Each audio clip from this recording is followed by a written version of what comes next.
Hello, my name is Jason. I'm one of the owners of a 3D rendering company called Render 3D Quick.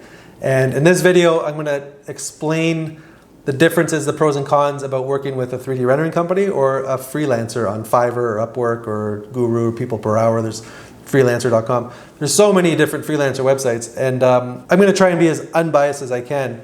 Obviously, you're thinking like, well, you own a 3D rendering company, so you're just going to say that freelancers are not good. That's not true.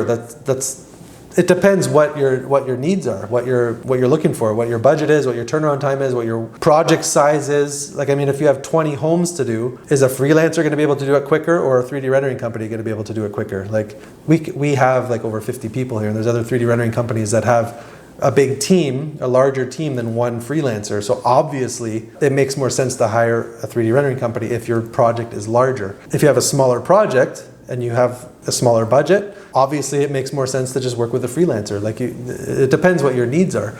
But most of our clients are builders and developers and people building houses that want something professionally done, and we just get it done for them. We're going to guarantee turnaround time, we're going to guarantee price, we're going to guarantee quality, guarantee money back guarantee. If you're not happy, we'll give you your money back. That happens, I think, never. I don't think it's happened in years. Maybe it happened a few years ago. But most people are happy with what we do, and we're a business. That's just how businesses work. A freelancer, obviously, you're going to be trusting an individual that's on a website in a different country, overseas somewhere. You have a bit of trust because the freelancer website, Fiverr, Upwork, or whatever, if something happens, you can contact them and say, hey, this person didn't deliver what I wanted and I want my money back, and they're not giving me my money back, or whatever it is. You can you can discuss with them and work that out. Whereas with a 3D rendering company, you can just contact management, you can contact the credit card company that you paid. Like, we take credit cards, so you would call your credit card company and say, hey, this company ripped me off. You get your money back pretty much instantly. You can Google review them, give them 1 star if you're not happy. You can Better Business Bureau them.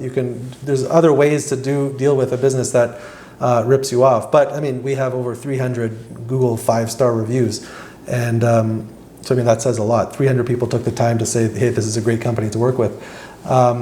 I know that freelancing websites also have reviews and that kind of thing too. So it kind of depends what you're looking for when you're deciding if you need a rendering company or a freelancer. And it's basically like, what's your budget? A rendering company has more overhead than a freelancer, so obviously their prices are going to be lower. Ours are going to be higher. A rendering company has a bigger team, so we can handle bigger projects and we can do things quicker. So if you need something done quick, we can crank it out. Like, we have like I said, we have over 50 people here. So if you need something in like 24 hours, we'll crank it out and get it done in 24 hours. A freelancer might have 3 or 4 projects they're working on, and they can't do yours right now because they're just one person, and you have to wait for them to finish these 3 or 4 projects before they can start on yours. If you don't have a strict timeline, then that's beneficial to you. You save money, and your timeline doesn't matter, so you can get it done whenever it's done. The other thing is, so there's price, there's turnaround time, quality. Quality, I wouldn't worry too much about it. What you see on their profile, a freelancer's profile, is, I guess, just like our website. What you see on our website is what to expect from us. So quality is kind of similar. Those 3 things to look out for. But when we get a client that asks for a price, and then we price it for them, and then they say, thanks for the price, but I found somebody on Fiverr, like maybe our price is like $200, and they're like, well, I found somebody on Fiverr that'll do it for $100, and we're like, well, we can't just knock 50% off. So if, like what I just explained, if your turnaround time and your budget and your quality, it matches a freelancer's, and you're happy with that, then save $100 and go work with the freelancer. That's fine with us. We're not trying to work with everyone. We want to just make our customers happy. So if working with a freelancer is more beneficial to you, then by all means go do it. But I'll say this, there's 3 things that happen with clients that go to the freelancer. And this happens not every time. It's maybe 30, 40% of the time, maybe 50% of the time. There's 3 things that happen that they say, okay, well, I'm going to try and save $100 and go to the freelancer. And then about a week or 2 later, they come back and they say, hey, we spoke about 2 weeks ago. Is our quote still valid? And I'll say, or somebody at Render 3D Quick will say, yes, it is. Like, what happened?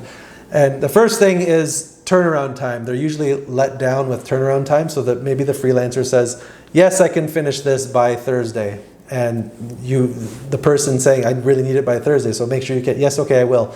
And then Monday, Tuesday, Wednesday happens and then nothing, and the freelancer is not responding. And I'm not saying all freelancers do this. Like I said, there's only 30-40% of our clients come back after trying to work with a freelancer. This is one of the reasons.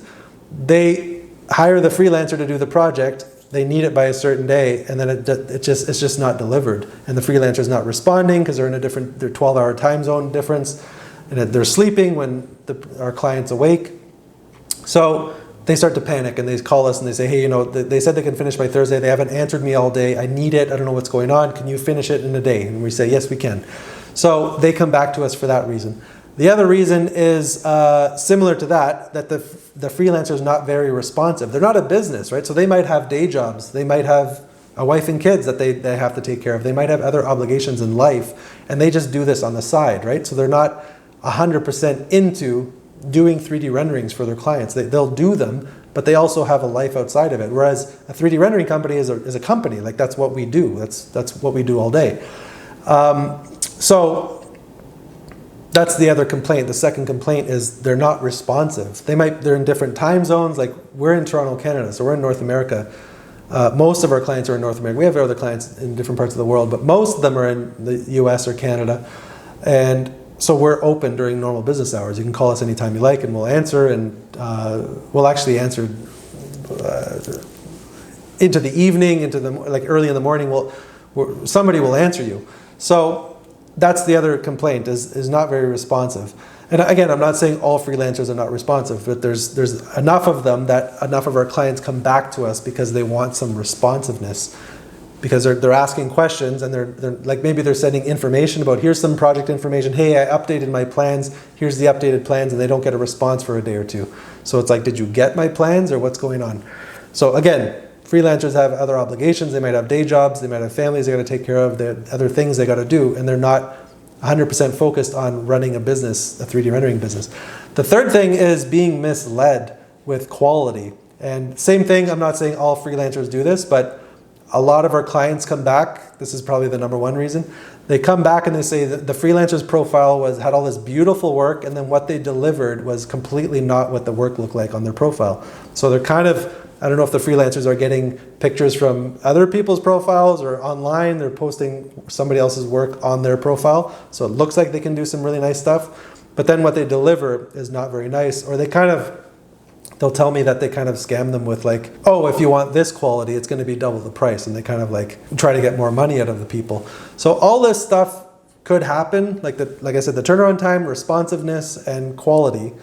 Those three things happen very often, and our clients come back to us complaining about those three things. So I'm just saying, and again, I'm not knocking freelancers. I'm not saying all of them are like this, but I'm saying this does happen from our perspective. It does happen, so look out for that. So when you're hiring a freelancer, ask them, what's the guarantee for the turnaround time? Like, if you're going to guarantee it, what is your guarantee? If you don't deliver, I want my money back, or tell me in advance, so that you're protected for turnaround time. Ask them what the response time to expect is, and like, see if they stick to it, right? Like, do you respond in 5 minutes? Like, well, we respond in 5 minutes. Render 3D Quick responds in 5 minutes. That's why we're called Render 3D Quick. But ask them, what response time can I expect? Will you answer me in a day, in an hour, in 12 hours? What's your response time? Ask them to, if they have more work outside of their profile, if you can say, send me more work that's not on your profile, just to see like what they also have available, because they might have just blasted their profile with a bunch of nice work and then that's all they have. If they're a real freelancer and real person with high quality stuff, they'll have a bunch of stuff on their computer that they can also send you, or send you a Dropbox link to example work that they have. So look out for those three things when you're hiring a freelancer. And that's kind of the pros and cons of hiring a company. So it's like price, turnaround time, the size of your project. Those things matter when deciding if you should hire a freelancer or a 3D rendering company. And hopefully that helps. And hopefully it didn't sound biased. It depends what your project is and who you are and what your needs are. You can save some money by getting a freelancer, but if your project is bigger and you need it done at a certain time, better to hire a 3D rendering company. So hopefully that helps you. If you have any more questions, you can call us. It's 1-877-350-3490, or you can email us, info@render3dquick.com. And we'll be happy to answer any of your questions. You can check out our website. I'll put some links below the video to different things on our website: exterior 3D renderings, interiors, 3D floor plans, animations, virtual tours, 360 spins, and all kinds of different things we can do to help your architecture come alive. Okay? So hopefully that helps. Thanks.